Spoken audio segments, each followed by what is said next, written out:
Good morning, everyone. Thank you for joining. I would now like to introduce Leader of the Ontario Greens, Mike Schreiner. Bonjour tout le monde. Good morning, everyone, and thank you so much for joining us.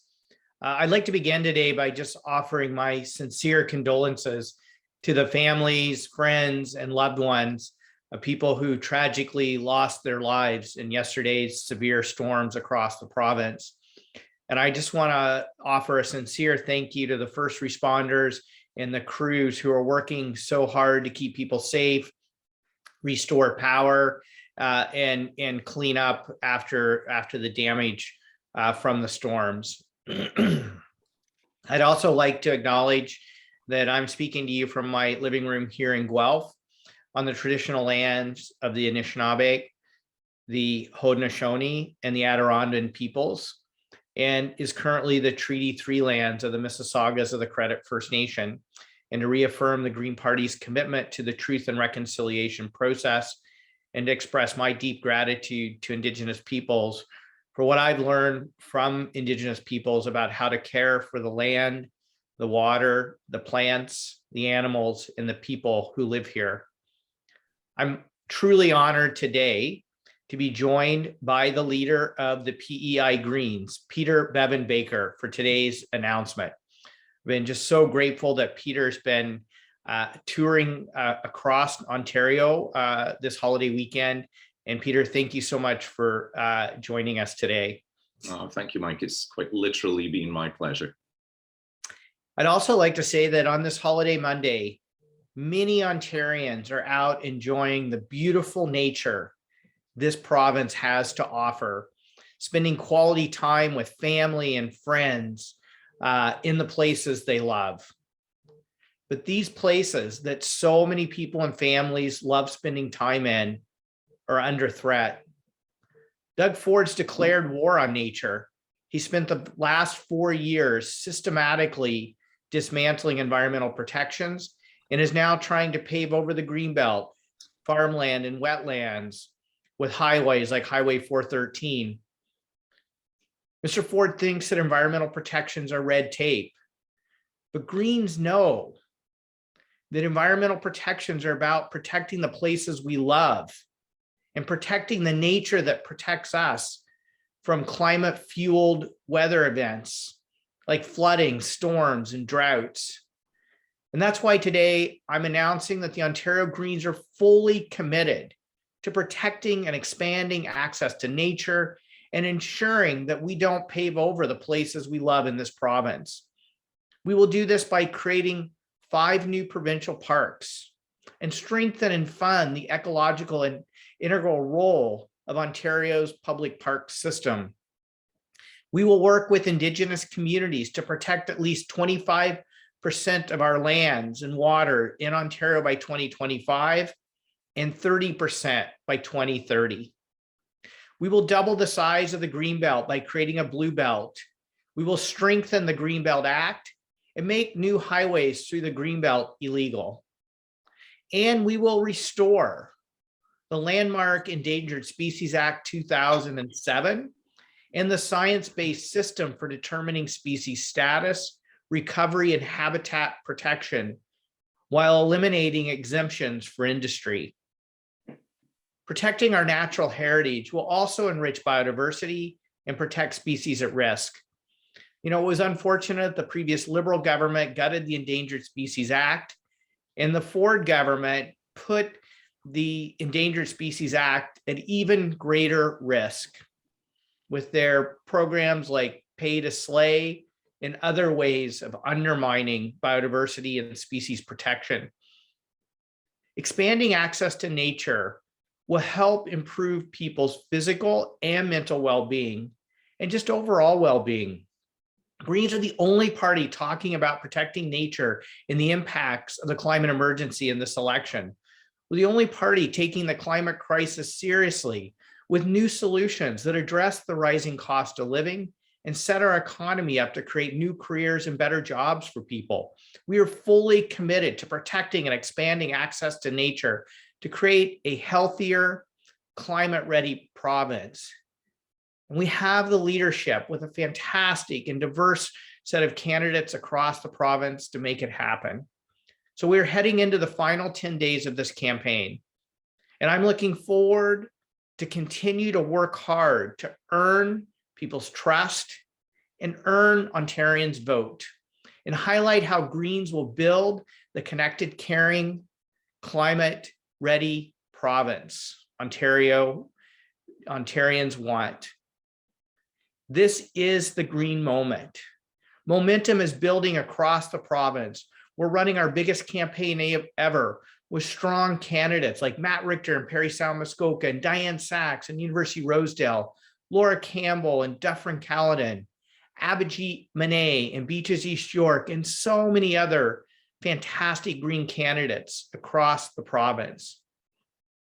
And now I'd like to introduce the leader of the PEI Greens, Peter Bevan Baker. Peter and the PEI Greens are such a fantastic example of what strong Green leadership can do.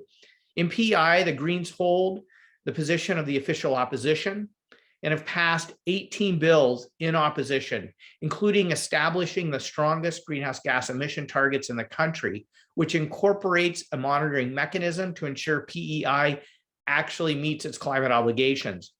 They've also brought forward and passed a bill to eliminate poverty on the island and have completely changed the decorum in the legislature, making it vastly less partisan and more collaborative. So in Ontario, Greens have punched well above our weight with one MPP, standing up for nature and climate action and holding Doug Ford accountable on his destructive environmental record. Imagine what more Green MPPs can do to improve people's lives. And we've learned so much in how to do this from the PEI Greens. So Peter, thank you for joining us. Oh, Mike, thank you. It's been a pleasure to be here for the last few days. And I want to start by congratulating you for your inspiring leadership. And of course, highlighted by the leaders' debate last week. Hard to imagine that was actually a week ago. But also for your whole team. And you mentioned a couple of the campaigns which are going on. I was up in Parry Sound, Muskoka, and met with Matt Richter there, did some doors with him and his family and the wonderful team. And they are just running the most extraordinary, inspiring, active, vigorous campaign up there. I also stopped in, you also mentioned Laura Campbell in Dufferin Caledon, who is also doing a brilliant job there. I met with Danielle Valaquette, with Ryan Cora. I've been in Metro Toronto for the last couple of days. Yesterday, I campaigned with Diane Sachs. Oh my goodness, trying to keep up with her. She is an absolute force of nature, force for nature, of course, as well. And with Abhijit Mane as well. So I have seen the quality of the candidates and the professionalism of the campaign that you're running here. And I am so, so impressed. And of course, you've been quite frank, Mike, in being clear that Greens do not expect to form government following this election. And when I go around the province, and perhaps I've seen more of the province in the last 48 hours than I did during the 14 years I lived here, I can see that the campaign here is so far ahead of what it was when I used to run in Leeds Grenville. But it looks like it's still an election cycle, or maybe 2 election cycles behind where we are in Prince Edward Island, where we formed the official opposition in the last general election in 2019. And having the first member in the House demonstrates, particularly a member like yourself, Mike, who can speak so eloquently and clearly and concisely on all the issues, whether that is healthcare or education or economic development or housing or whatever the issue is. If you have a member in the House who can show the citizenry of the province that you are a mature party capable of governing and with innovative and practical ideas on all of the issues, that's the first step, and you've done that. It was having the second member in our House, which was really the pivot moment for us, where the citizens looked at the Green Party and PEI and said, well, that wasn't just a one-off flash in the pan related to a particular individual, but this is an organization which has its stuff together, an organization which is capable and worthy of our vote, and something that we can feel comfortable and confident in. And it was at that moment where a confluence of things brought together the opportunity for us, and you have to be ready for it as well, to form official opposition and to occupy 8 seats in our legislature of 27. And we showed and have showed, I would say, in the last almost 3.5 years that we've been in the legislature as official opposition, that politics can be done differently, that politics with Greens in the House means less fakery, it means more frankness, much less game, many less games in gamesmanship, and more goodwill and more honest, hard graft, and less of the political posturing and all of the partisanship that people have become so used to with their politicians, and more principled politics. And I believe that's what citizens everywhere want. And including here, of course, in Ontario, where I think people are just better, they're hungry for better politicians, they're hungry for better politics. And I think that they are ready to vote for that. I absolutely see in all of the campaigns that I mentioned and all of the others that I have seen since I've been here for the last 3 days, that ability for the Green Party to capture the imagination of Ontarians who are looking for something better than they have and have had for such a long time. And you yourself, Mike, has shown with your presence in the House what one Green MLA can do to transform it. But just imagine having 2 or 4 or 6 friends to join you. I mean, it would be quite literally transformative in the same way that it has been in Prince Edward Island. So again, I congratulate you on what you've done.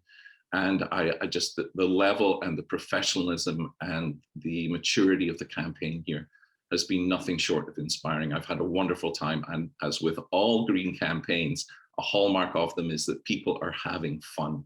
There are no furrowed brows. There's no, it's just a place where people feel welcome and embraced. And we're working hard with good hearts and smart people everywhere. And I really wish you the best of luck for the remaining 10 days of this campaign, and hope that you will end up with a real caucus of Green MLAs. It will be great for you. It will be great for the province. So best of luck, Mike.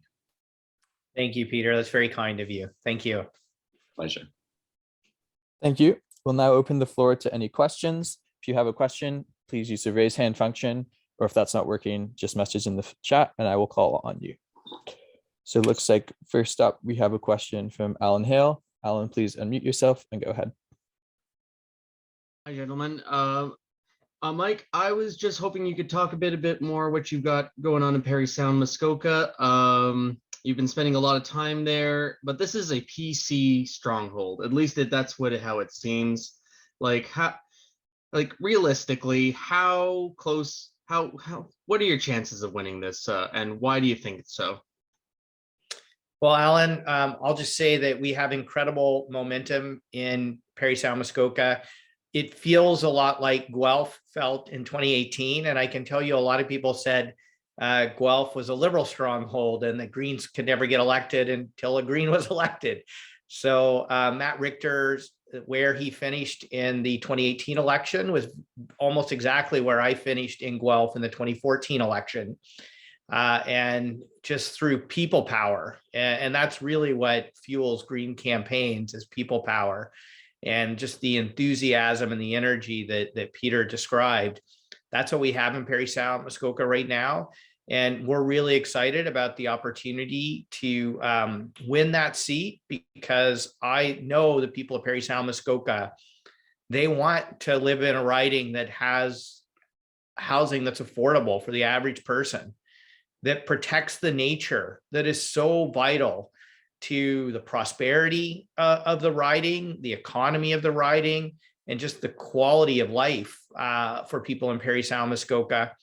And then finally, I believe people in Parry Sound, Muskoka want a new way of doing politics that the Ontario Greens offer, by being just straightforward about the investments we would make, especially in expanding healthcare capacity for the riding and for the province. And we're just going to continue to keep building on the momentum we have over the next 10 days. All right, thank you.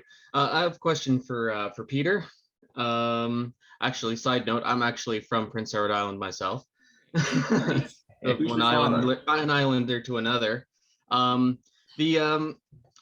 So PEI politics has always sort of been very divided between the Liberals and the PCs, and it is interesting that the Greens like have risen to official parties or official opposition, but you didn't really have a strong NDP in the in PEI that you needed to like take votes away from. We have a very established NDP here, which is the official opposition for at least for the moment.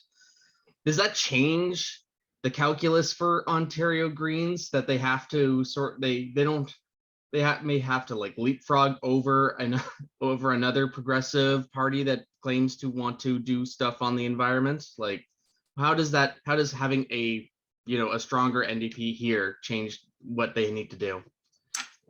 That's a really great question, Alan. And every political environment is unique. And absolutely on Prince Edward Island, the NDP, for whatever reason, has never been a prominent force in politics. But the other two teams were so dominant that the idea that any party, Green or otherwise, could actually dent or break its way into that fortress of red and blue brick was almost unthinkable. So yes, the NDP was not and is not a strong force on Prince Edward Island, but I like to think of the Greens not so much as taking votes away from people, but attracting votes from every corner of the political spectrum. And Mike was talking a little moment ago about Parry Sound Muskoka and the fact that it has been a blue stronghold for decades. But every seat that we took in the Prince Edward Island legislature was a stronghold for one or other of those parties for equally long. 6 of our 8 MLAs took away seats from sitting cabinet ministers. So when people are ready to vote for something different and something better and something inspirational, I think those votes will come from everywhere and anywhere.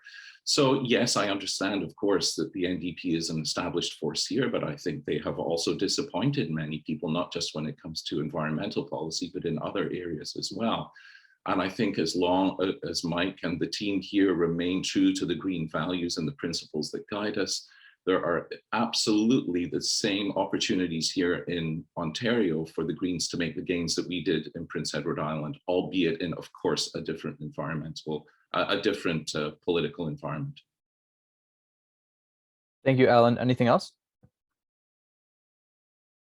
I don't want to hog all the time. Okay, we can come back to you if you have more questions after. Next up, we have Jessica Smith from the Canadian Press. Jessica, please unmute yourself and go ahead. Hi, Mr. Schreiner. If you were elected, would you freeze tuition, and if so, by how much? Yeah, so our primary focus right now when it comes to making post-secondary education affordable is to restore the cuts that the Ford government brought in to the Ontario Student Assistance Program, convert the current loans to grants, and freeze tuition rates and eliminate student debt. Because we recognize that we have to make significant investments in our post-secondary institutions. Ontario has the highest per capita tuition rates in the country and the lowest per capita funding for our post-secondary sector. So we both need to increase investments in colleges and universities to continue to offer the world-class education that we offer. And we also have to take steps to make it affordable for students. And we believe our platform has achieved the right balance to deliver on that. And can you elaborate a little bit more on the sectors you would target with freezing tuition? All sectors. I mean, we need to make sure that both colleges and universities are affordable. And we need to make sure that the Ontario Student Assistance Program is designed in a way that would make university and college affordable, especially for low and middle income students. We have, in addition to the changes to the OSAP program, we have recognized that we have labor shortages, particularly in the areas where we have the highest growth markets in the new climate economy, particularly in the trades, to deliver on our commitments to retrofit homes, to help people save money by saving energy, reduce climate pollution, to roll out the level of investment we need in ramping up renewable energy and storage. So we have made a commitment to offering free tuition for 60,000 young people to access new climate economy jobs with a guaranteed apprenticeship, employment through an apprenticeship, so that we can address the labor force shortages we're facing in Ontario, being able to, one, meet our climate obligations, but two, take advantage of the emerging markets in the low carbon economy. Thank you. Thanks, Jessica. Next up, we have Steve Bacon from TVO. Steve, please unmute yourself and go ahead. Thanks very much. Peter, I just wanted to pick up on Alan's question and ask you, something clearly was different in Prince Edward Island that allowed you to make the breakthrough that you did. I wonder if you could go into some detail about what that was and whether you see any evidence that it exists in Ontario. Hi, Steve. Nice to chat with you again. Yeah, it was a culmination and a coming together of a number of factors. I mean, this is just my own assessment, take it for what it is, Steve. We had a third-term government looking for a fourth term, and that's always a tough thing to do because you've been in power for a long time, you've disappointed people, and I think I can say quite frankly, an uninspiring premier at the time. We had the natural official opposition who would be expecting to form power, the progressive conservatives, in a little bit of internal disarray. The absence of the NDP, as Alan pointed out earlier, was another factor. And I think at that time, a disillusionment of the citizenry with conventional politics and uninspiring politicians generally. And that was being displayed around the world by people voting for Donald Trump, for example, in the US, something that didn't look or sound very conventional. That sort of shift would never happen on Prince Edward Island. That's just it's not the nature, it's not the character of the place. So I think when people went looking for something different, something that would inspire them, we had that opportunity to be in the House for 4 years prior to the last general election. People were comfortable with who we were. We presented a very strong platform, again, demonstrating that Greens have practical and innovative and strong policies across the spectrum. And it was just the right time. We also had a fantastic group of candidates. So when I look at the situation here in Ontario, obviously different from what it was back in 2019 in Prince Edward Island, but I see a lot of commonalities. I see an inspiring leader. I see wonderful candidates across the province. I see an electorate which is dismayed and disillusioned with conventional politics. But I don't quite see yet in Ontario, the Greens in a position where there's a comfort level with the electorate that they are going to form government. I don't see that. And I'm sure Mike would concur with that. But that does not mean that in pockets around the province, we have opportunities to make gains. And again, I go back to Parry Sound, Muskoka and Matt's campaign up there. I was out with him and his son on Friday night, and his son got 7 lawn signs, I think, on people's properties. And we went to an area where there was an overwhelming Conservative vote, a poll where the PCs won it by a large margin. And the doors that I knocked on, and this is all obviously anecdotal, but I got huge response from Matt in that area. Of course, he's run there many times before, and we don't have an incumbent PC. So I think that next step for the provincial party is absolutely there this time around. And I expect to see other Greens elected. I don't expect to see an official opposition or a Green government, but you cannot leapfrog these steps to a place where you will be vying for actually governing the province. You have to go through this process, and we did it on Prince Edward Island over a period of 10 or 15 years of building the party, and I absolutely see the same trajectory here. Again, I don't expect to see an official opposition coming out of this election, but I do expect to see both a greater support for the party. Mike has created such great credibility and respect for the Green Party of Ontario, and a couple more Greens in the House who would just build on that. So yes, I do see parallels, but the timing and again, the political environment is unique, but I think there's a tremendous opportunity here this time for people to vote Green, to comfortably vote Green, and to know that that vote will not be wasted. Thank you for that. And forgive me, Mike, I tuned up late for this, so if you've addressed this already, I apologize. But A, how are you feeling? And B, when do you expect to get back on the hustings? Yeah, Steve, I feel fine. Luckily, my symptoms have been very mild. throughout the entire time I've had COVID. So as you probably noted, I've been able to continue campaigning from home, doing virtual news conferences and a bunch of online events, as well as making a lot of phone calls over the last few days. And so we expect that I will be back out campaigning sometime this week. We haven't officially determined what day yet, but like I've been saying, we will put public health and safety first in making the determination when I can resume in-person campaigning again. Thanks to both of you. Thank you. Thank you, Steve. Any other questions, Alan? I know you might have had something more. Oh yeah, I got another one for Peter, I guess, since he's here. So you were talking about how getting that second seat is important for showing people that this isn't just a flash in the pan, that this is something that is staying power. Do you think if the Greens do win Perry Sound Muskoka, does that prove that point, or is the situation in that riding with the Liberal candidate being knocked out, does that sort of maintain the perception of flukiness to the win, or do details like that really matter? I think ultimately what will matter is when and if Matt sits in the legislature next to Mike, Ontarians are given the opportunity to watch two Green members who can be knowledgeable, articulate, and well-versed on all of the topics and all of the issues that come forward. So I think the minutiae of individual campaigns, and again, that's from riding to riding, that's going to vary. And that's all. It's not that it's not important. Of course it is. There are opportunities that come forward, but you have to be ready to grasp those opportunities. You have to demonstrate to enough of the citizenry in that riding that you are worthy of their vote. So regardless of the circumstances, I think what will be critical and what will be transformative is having those multiple voices. And by the way, I don't think Matt Richter is the only one with a chance to win.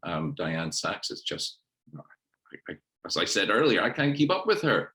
And the vigor on the doors, and she's been campaigning full time since October of last year. I think there are other opportunities around this province for people to vote Green and to consider that vote a vote that will put potentially a Green member in a seat in the legislature in Queen's Park.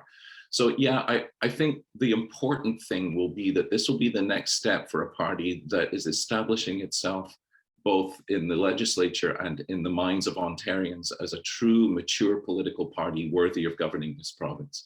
And yes, whether Matt gets there this time or somebody else or 2 or 4 members, I think it's the presence in the House which will make a difference. And I'm confident that you will see more Green members in the House following the election on June 2nd. Thank you. Anything else from anyone? If not, I'll send it back to you, Mike.